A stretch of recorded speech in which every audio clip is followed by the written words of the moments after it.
most of the bands I got into back in those days, everybody wanted to do something different. So needless to say, it never got out. Yeah.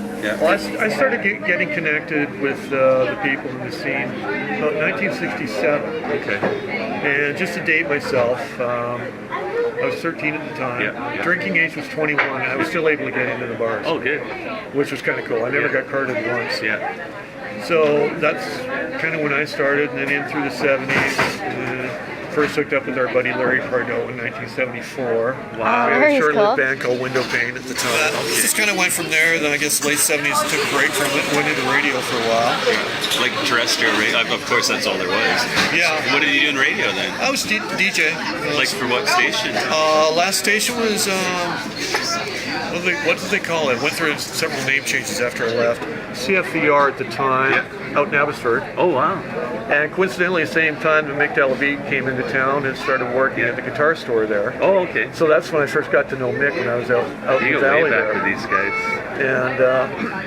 And did that for a number of years.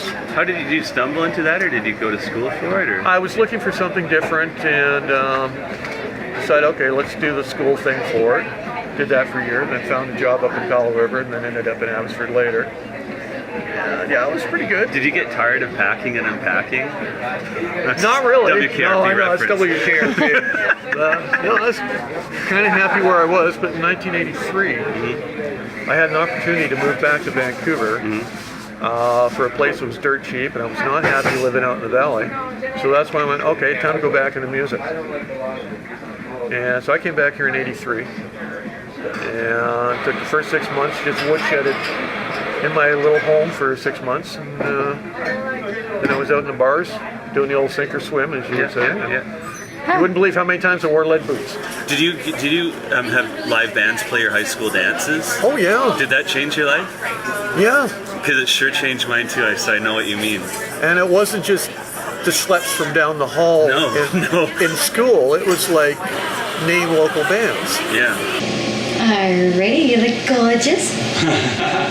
Yeah, we got all our lighting in here and everything. That's a nice looking. Although it looks a bit crooked to me. Well, this thing, it's Okay. recording right now. It is. You want me to stop it? Action. One thing I need from Bob is, if you can, you could say Merry Christmas, Happy New Year's, and a happy birthday to Kevin. And happy birthday to Lisa. Like, and they'll use them on those dates. Definitely have to say happy birthday, Kevin. For sure. For sure. Happy birthday, Lisa. Thank you, Bob. Yeah. Since a couple weeks ago. Happy weeks. Or happy birthday. Oh, yes, your birthday too. And your birthday's on the 5th month? May? Oh, the 5th. Oh, August 5th. August 5th coming up. Wow, there's going to be a birthday. Maybe that's the day we should have the jam session. Let's have a big Bob Bowden birthday with music. Here, in the building. In this room. I bet this is a pretty soundproof room when you think about it. Like, the acoustic guitar's not going to bug anybody. I'm just sitting here and get like Ray Roper and Al Harlow and me, and we'll play some guitar and sing. And Donna. And Donna, So I'm not the only girl. Yeah. I think it would be perfect. Yeah. So the plan is Mr. Bob Bowden, Kevin Stewart Swain, myself, and some friends, and we will come down here on August 5th. I bet you your son will be here. Here. Oh, I'll make sure he's out. Go get him. And yeah, we'll have a little music thing. And what's your favorite birthday cake, Bob? A yummy cake. A bacon cake? Yeah.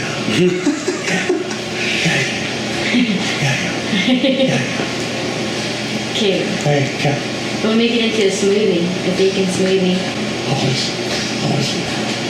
Yes. But it's time for a change.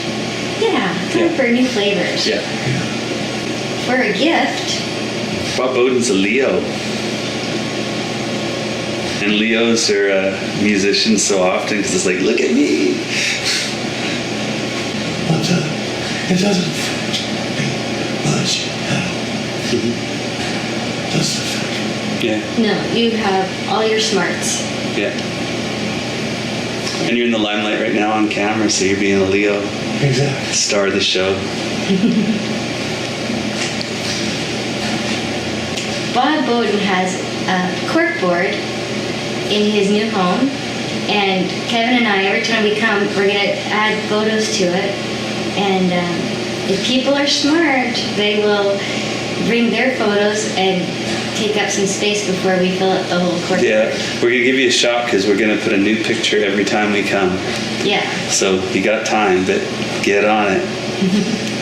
And Bob encourages everybody to come and visit to their as convenient as possible.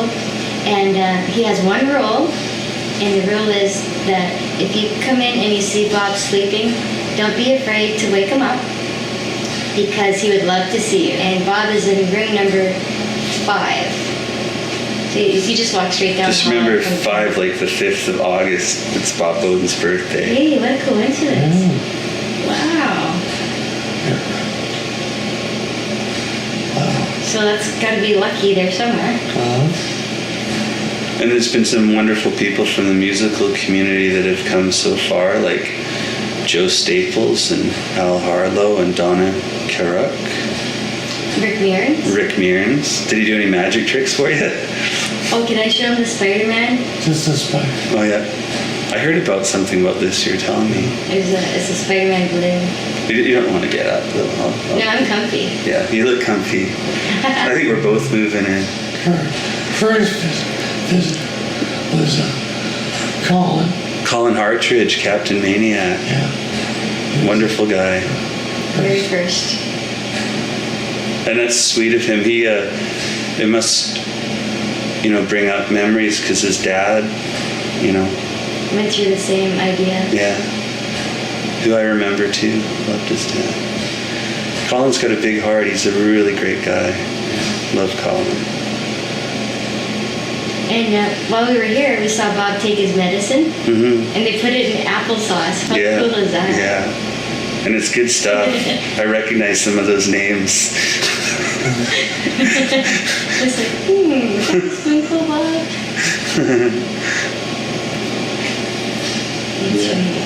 But this is a beautiful place. I've fallen in love with the machine-operated lazy boy. It's nice. And there's TV and computers and Bob here is going to have his son bring over a couple of guitars. Do you remember what they were called? yeah, the black Strat. The black. And the other, was it a guitar or an amp? Guitar. Oh, okay. Oh, the 12 string. The box, you said some. Jazz. Jazz box. Oh, the jazz box. Okay. Thick one. Is that a Fender too? No. Thanks. Oh, it's a Hagstrom. Okay, got it. Okay. So the Hagstrom and the black Strat. Okay. Yeah. And of course, we'll bring our usual Greek rock entertainment equipment, as you see we have here, Yeah.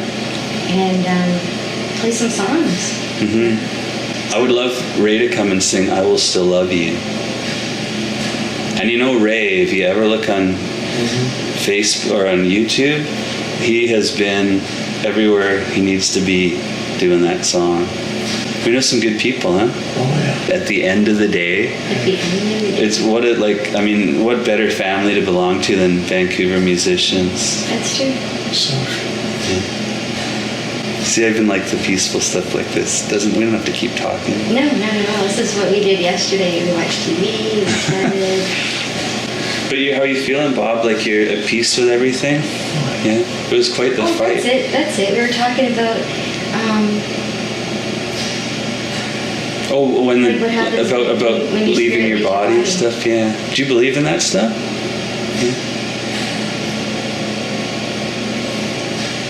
So I'm giving you permission right now. You can haunt me. 'Cause But you have to make room because I think there's already a ghost in her house. yeah, there's a couple of good. Kick them out. Yeah. Put them up. They like to make you trip down the stairs. I believe there's something in my house. Yeah. But you have full permission, and we need to come up with a sign that I know it's you. Like And I'd associate with songs, like if I hear the breakup song or feel a whole lot better, I'm always going to think about you. You're gonna learn that, right? Oh, yeah. That sounds So, good. In the afterlife with Bob, he's gonna haunt me.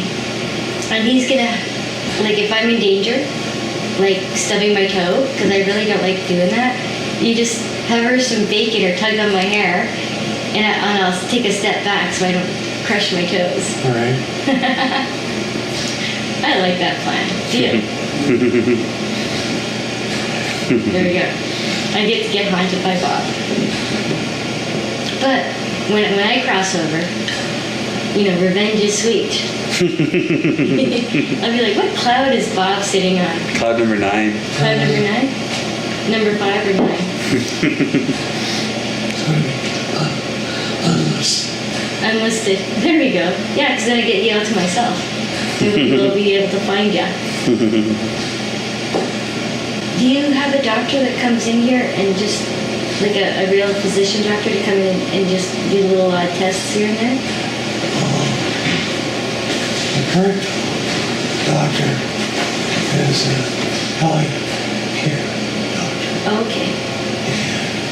She's the one who is spearheading the pain management. The pain management. Yeah. So he'll come and visit you, and then he'll ask you some questions, and you say, I get pain usually 2 in the morning or 3 in the morning, and he'll adjust it for you.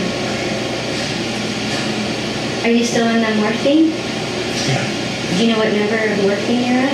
I'm at 100. Oh, okay.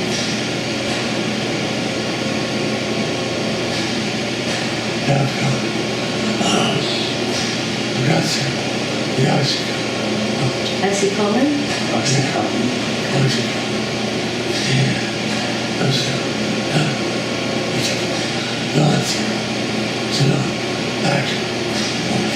Okay. Dialogue, how do you say it? Dialogue. Well, lucky Bob gets to take medication that makes your body stoned. That's what it does, right? It's like a body stone? Don't feel.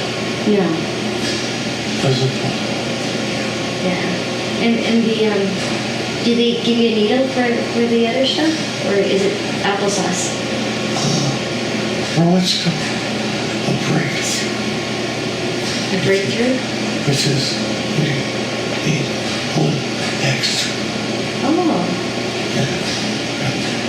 Parts of it. They put it over here? Wow. I've never seen Bob all plugged up. I guess that sounds funny, huh? Not in the way people are thinking right now.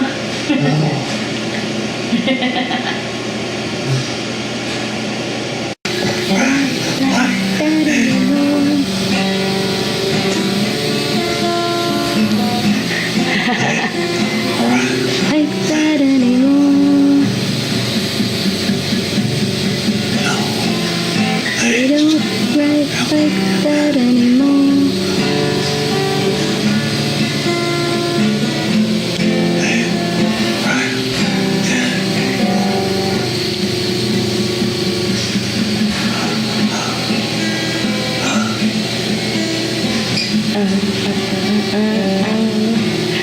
I wish you knew the words better.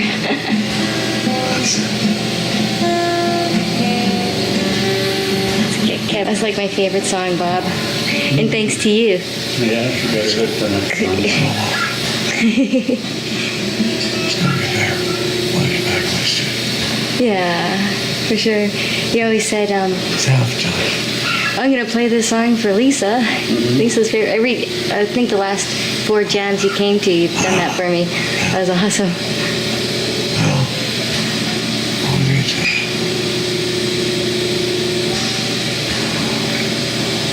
Good times. Good times. That's all I can say. I had a great time doing those songs. Great time doing the show.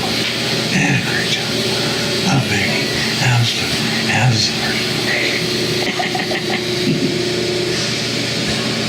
That's what they said.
brain doesn't have to work. As long as you're strumming along.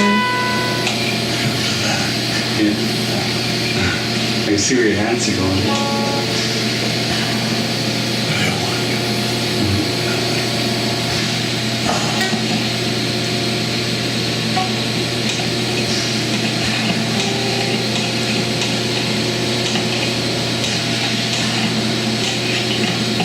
Imagine if we played You know what's it in. good though is if you just do that, we could put some of the music behind you from the old recordings, and then you can see you playing guitar, and then we'll hear you playing, from old recordings.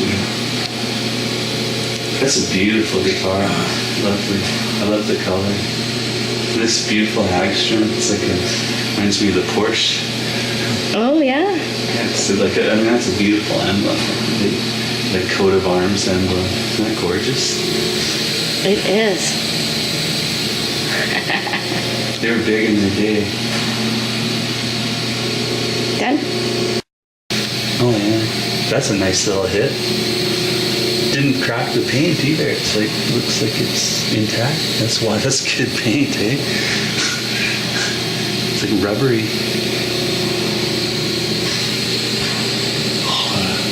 Sheep. Yeah? Oh, yeah? It's a beauty. We've got that Bob Bowden pick. Yeah, focus, dude. That's nice. Well, you need your whammy bar out of the way. There you go.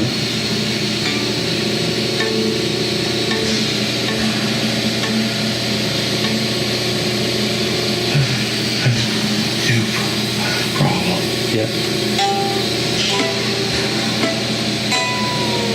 Oh, nice. Yeah.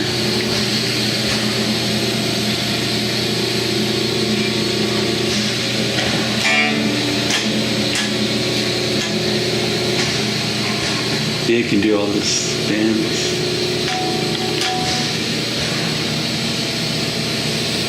Wow, wow, wow, Yeah, wow. that's nice. I like that. That's a good guitar. It's very Hendrixy.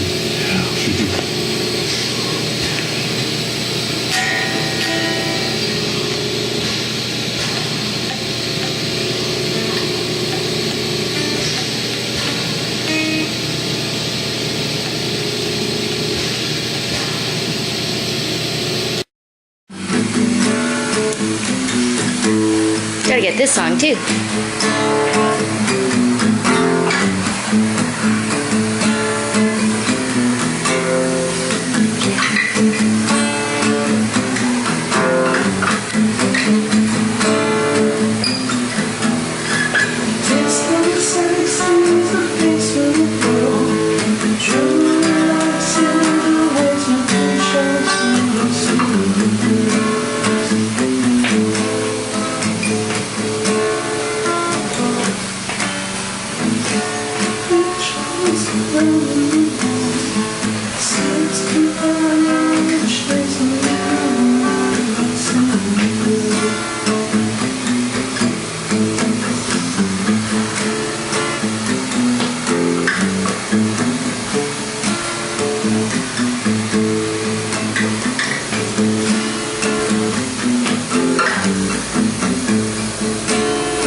Last Sunday night, Vic and I went out to the Point Pub jam session in Port Moody that Kevin and Lisa were hosting.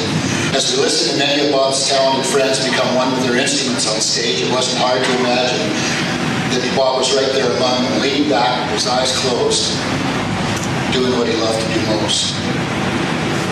Bob's last wish was that his friends would organize a benefit concert for the North Shore Hospice in his name to say thank you for the excellent care he received.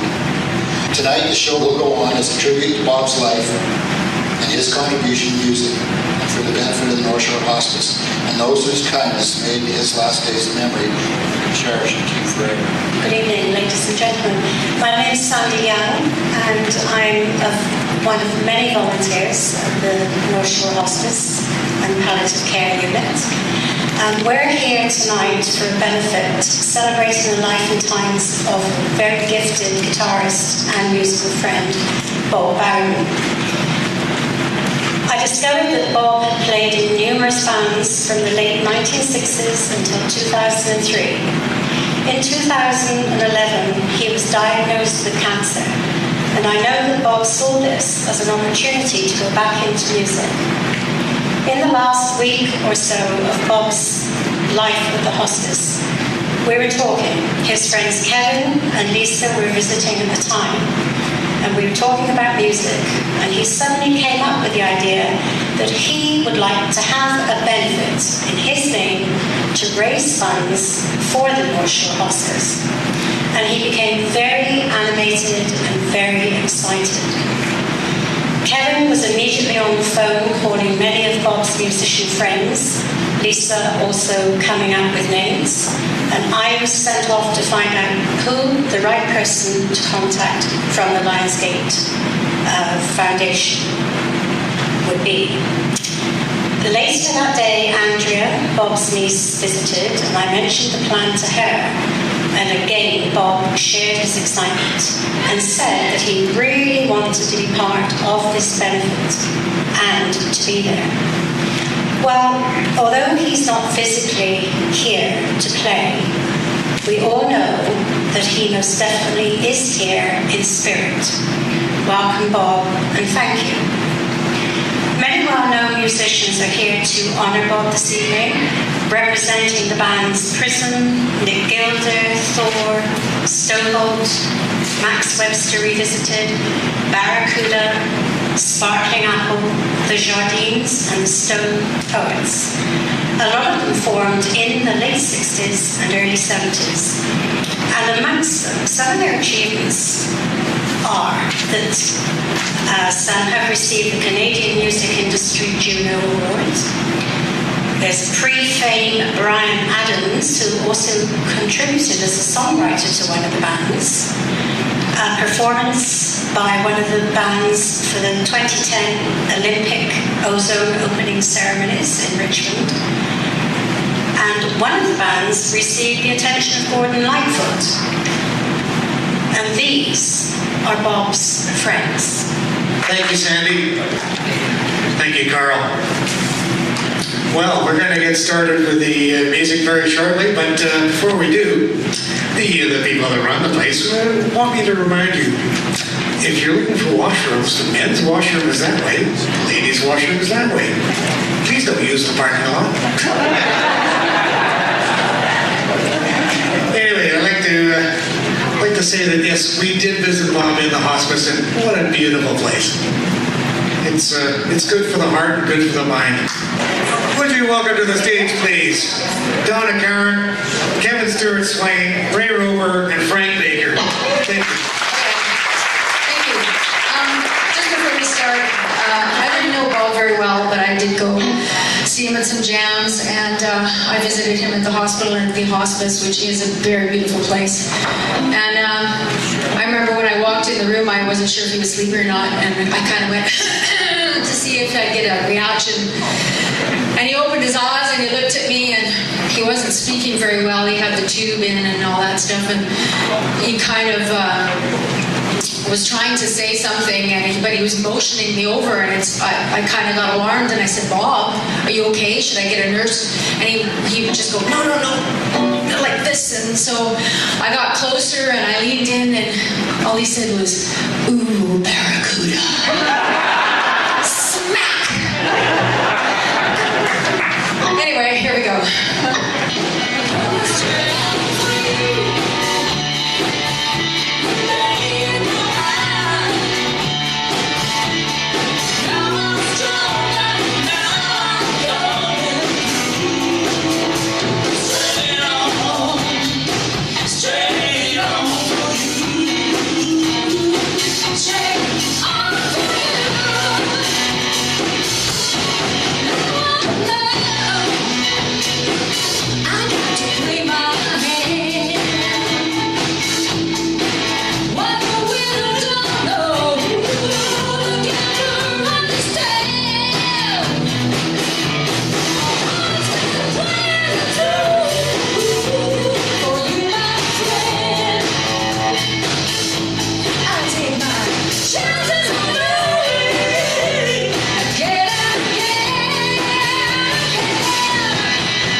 the guys that played with Bob in the 80s. Drummer named Ron Vaughn. This is Craig Michaud, who played bass with Bob. Bob Bowden was a good friend of ours, both myself and Ron. It's Ron Vaughn on drums.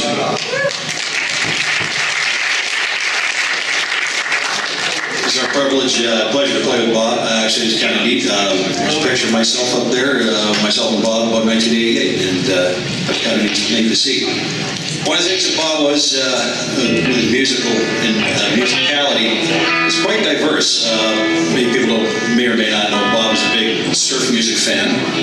Bob is also a big proponent of early Northwest rock and all kinds of bands like the Sonics, yeah, for example, and a whole bunch of other bands that he turned not just me, myself, and Ron on to, but a lot of other players and great bands. And we're going to do one of those.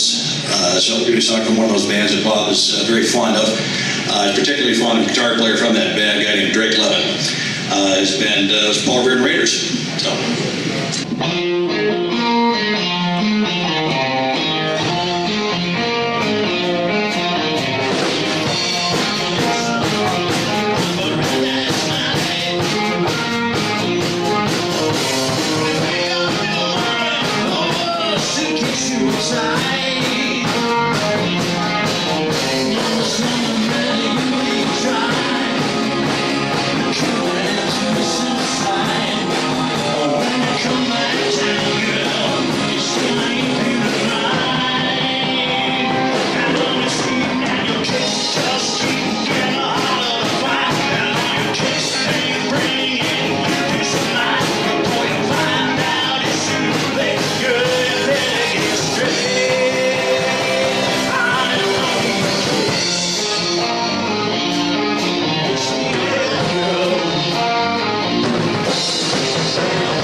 We're flying by the seat of our pants here, so it's fun. We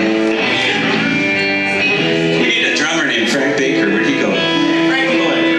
There he is. See, he's just not going to come till I say his name. Frank Baker from Nick Gilder. Trooper, Prism. One of the coolest guys I know. Anytime he's behind the drum set, it's like a good feeling.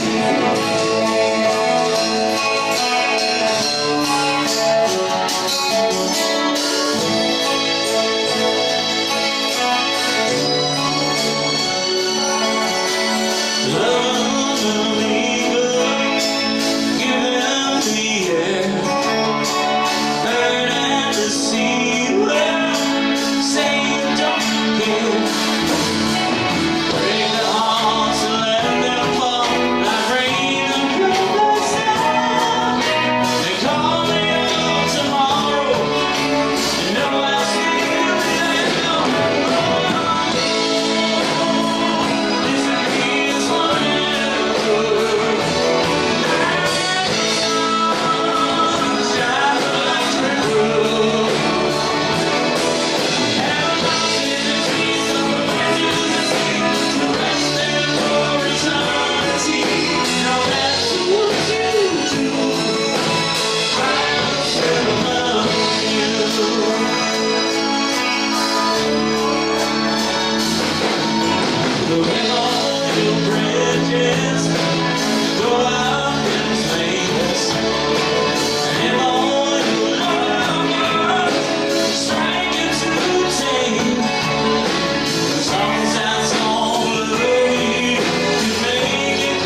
band, a fellow named Frank Soda, you might remember. He used to blow a TV set up on his head. And he was just recently singing for Max Webster Revisited, taking Kim Mitchell's spot, and did a bunch of really cool shows in town. So, Frank Soda, are you there? He's in the green room eating all the food. Drinking all the beer. Should we do? Got him? He's coming. All right. This is Murray. He's helping out. He's the guy that goes and finds the AWOL musicians. So. Actually, these days he's probably having a nap. It's not like the 70s. Frank Soda. We actually I got to meet Al and start playing stuff with Al because of Frank, because we did this for Frank about 2 years ago. And thank goodness he's healthy and making a lot of good music still.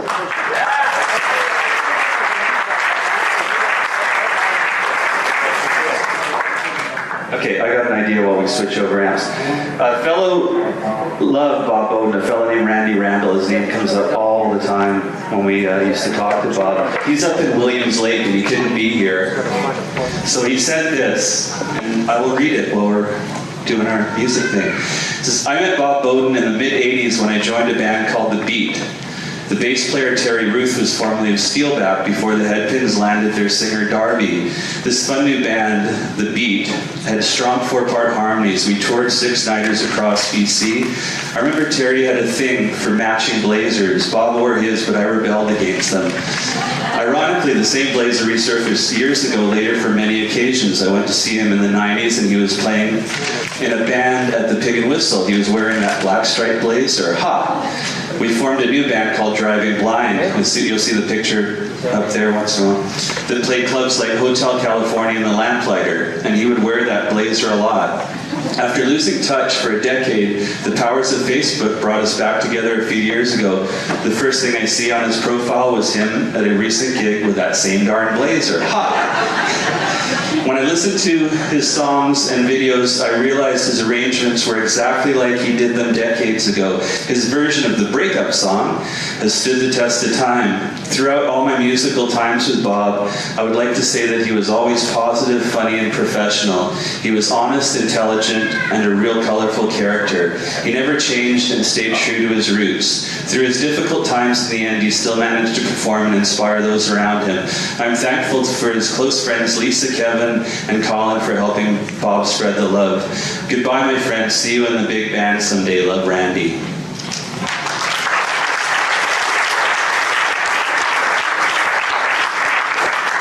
I'm going to do a song made famous by Max Webster. Go for a Frank Soda. You gotta wonder, eh? Because he was touring, opening for Max Webster in the day, and who says soda? You know, I always wondered if Kim was thinking about Frank when he wrote that. And it really is. His name's Soda, for real. And her name really is Free Crock. She's from the Hampton Free Crock. Oh, by the way, in case you're wondering, okay, who's the fat guy with the beard? I'm Captain Maniac. Now, the reason I'm up here is this is something I've always wanted to do. Ladies and gentlemen, would you welcome to the stage Frank Soda?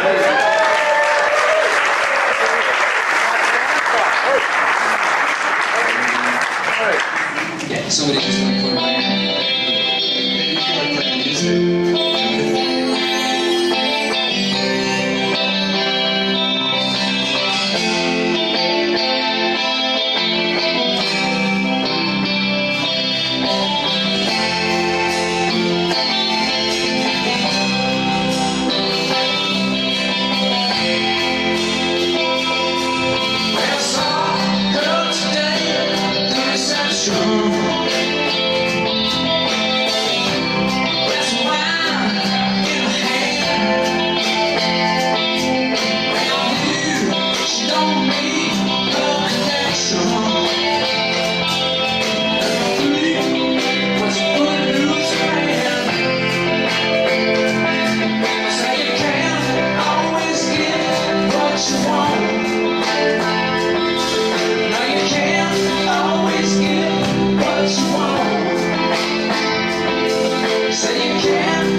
So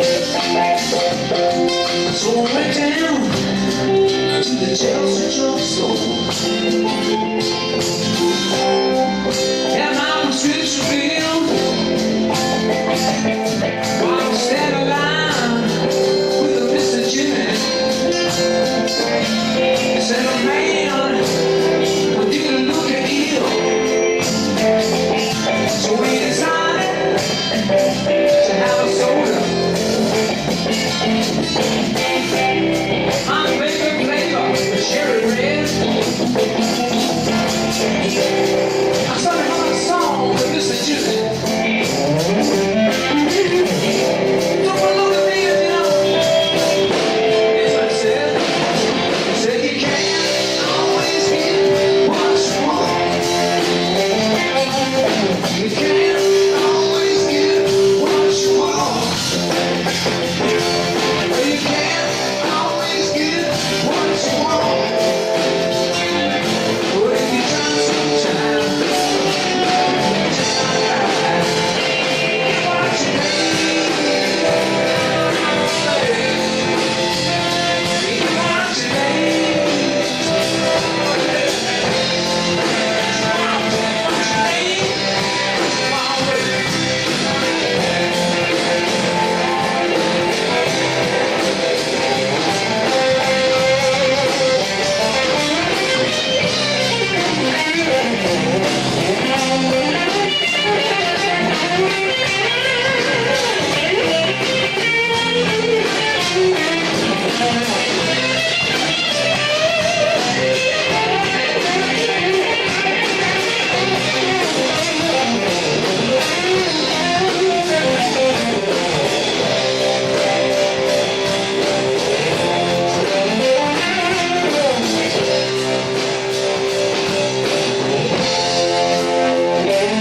Bob, he's here tonight with us in spirit. You know, I was thinking, seeing these pictures of Bob on the screen that are playing while everybody's here, it gives the impression that he's still playing along with us.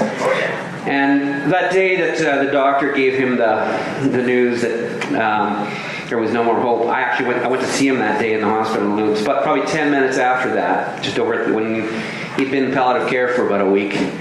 And it was Sunday afternoon. I went in to see him, and his words to me were, he says, you know, whatever happens, I just hope that I have touched somebody's life somewhere along the way, and somebody's heart. And that was Bob. And he really did that. He touched my heart in the short time that I've known him. And I want to say it was about 2 weeks ago, Randy, Frank, and me and Carl and a few others, we were in his room with our guitars jamming. And while we were playing, a nurse came in, and I couldn't hear what Bob was saying to her, but I could read his lips, and he kept going like this: peace, peace. Bob's got peace, and he's resting in peace. I know life on earth was trouble. Only you could know the pain. You weren't afraid to face the devil. You were no stranger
share love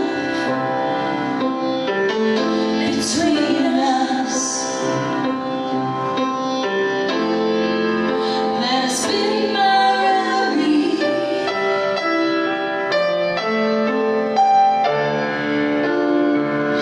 Now the road that led me to you is gonna take me quietly home. It's a beautiful sadness, a beautiful sadness,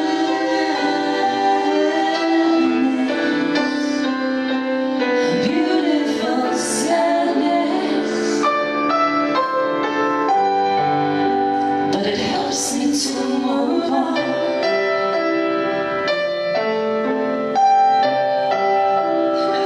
See, I've grown tired of this place. I think it's time to let it go. What lies ahead, I have no fear, and I can walk this road.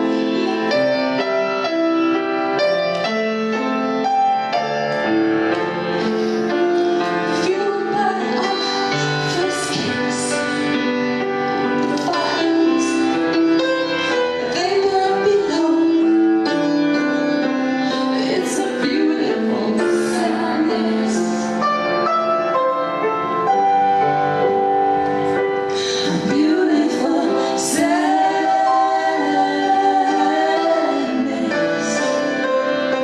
a beautiful sadness, but it helps me to move on.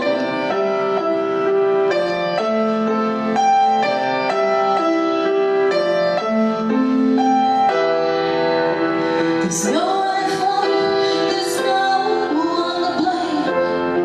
And I just slowly die. I stand here with honesty and truth. Won't you share that dream with me tonight?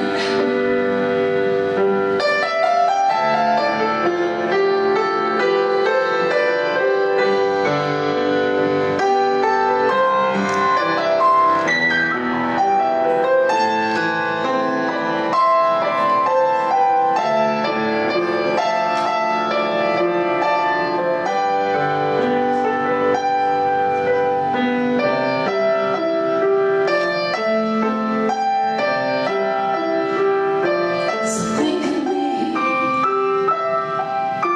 as I will you, with grace and love. It's a beautiful sadness, a beautiful sadness,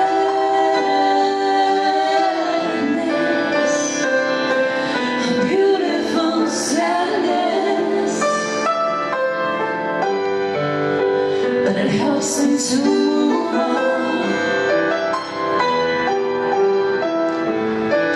Oh, a beautiful sadness, but it helps me to move on.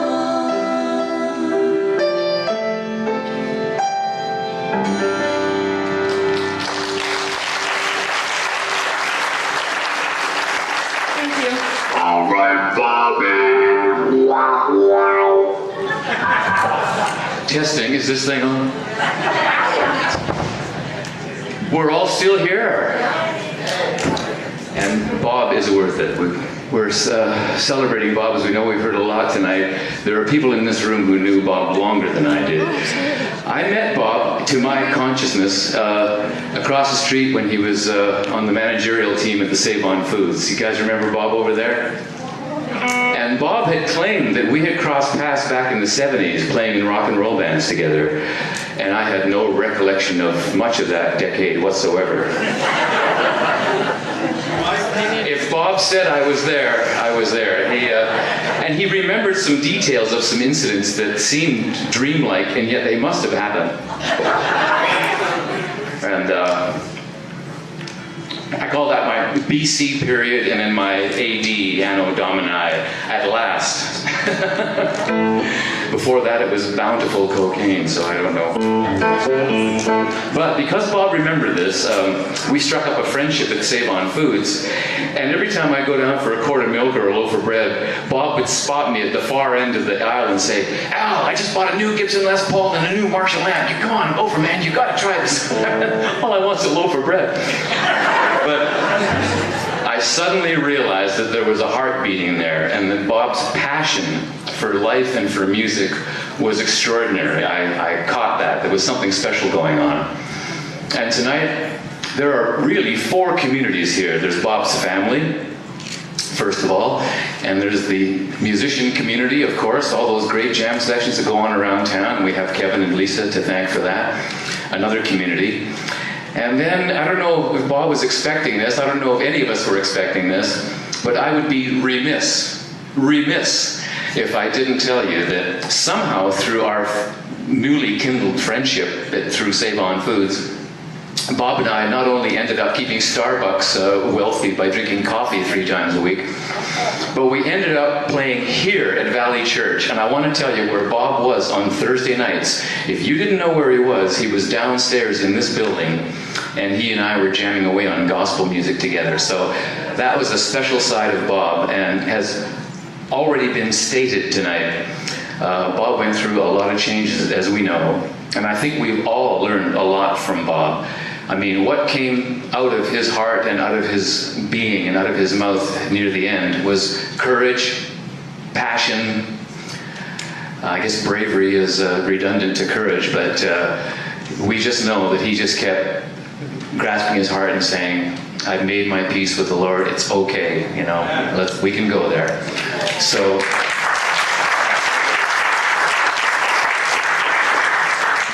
We know Bob was a lot of things. He was a hilarious guy with a Class A sense of humor, and he went bravely and boldly and full of faith.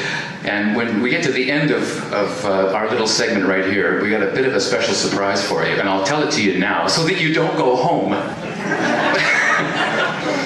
During the last, just as he was about to be transferred to the hospice, he'd already been diagnosed. They said, "Bob, you put a great fight up. What do you want now? You want to fight little fights, or should we just make it painless?" And Bob chose painless.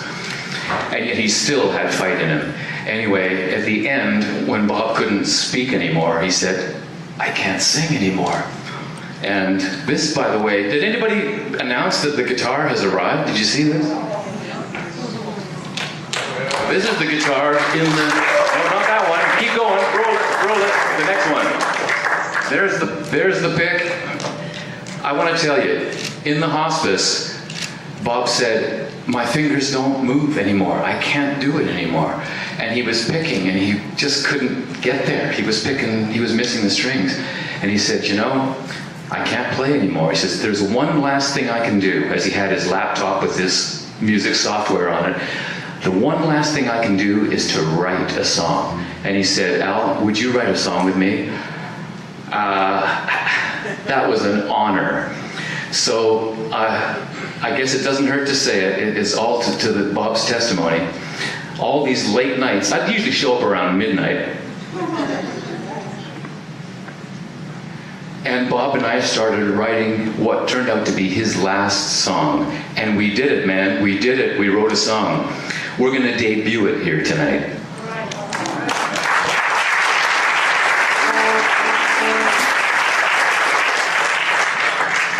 So Bob was caressing that guitar like this. And he'd say, "Put your fingers on that fret." And then he'd say, here's a line. He'd say, "What have you got when it's all taken away?" "Okay, write it down." So we were back and forth, and I'm just chomping away. I'm just, "Here, you want me to put my fingers here?" Yeah, let's try that. He wanted to hear what it sounded like. So I just sat there as the humble servant and said, this? How about this? And we did that, and I got to tell you, he didn't live long enough because I'm a very slow writer. I'm not that bright. But this afternoon, I finished it. Not for lack of trying. I've been writing this thing for a month, but it's Bob and I all the way. You're going to hear it in about 5 minutes, so thanks for hanging in. What are we doing? The rest of this is sheer sabotage here. I've just been told what songs to play. By the way, let's hear it here for Larry and Captain Maniac, Colin Partridge and Sparkling Apple.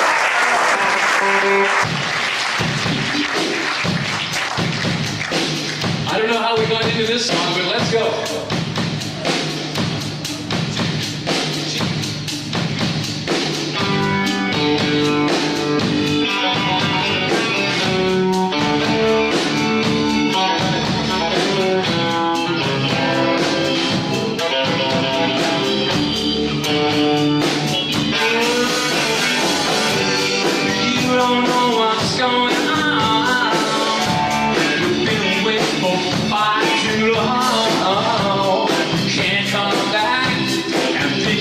Still mine.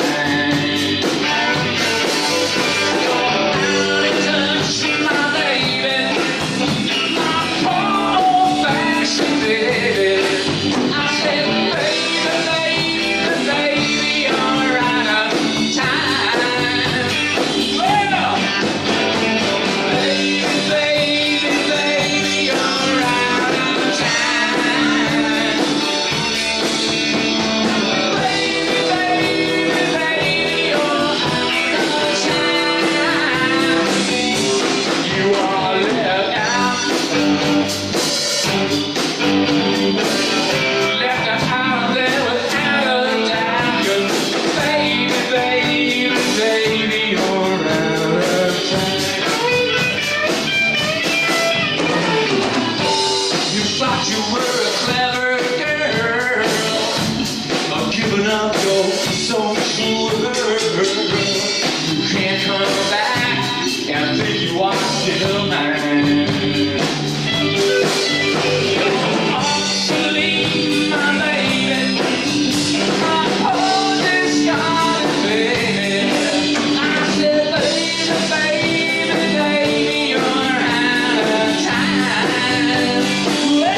time.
And earlier on, there was Frank Soda and Wayne Roper and Donna Carrick.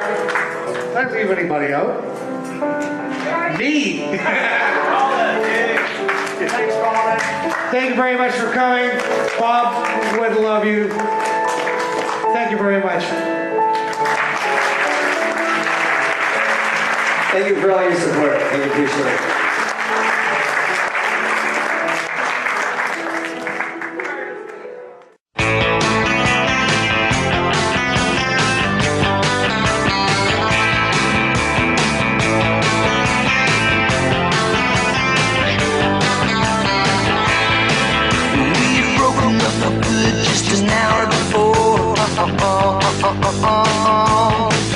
Now I'm staring at the bodies as these dancing across the floor.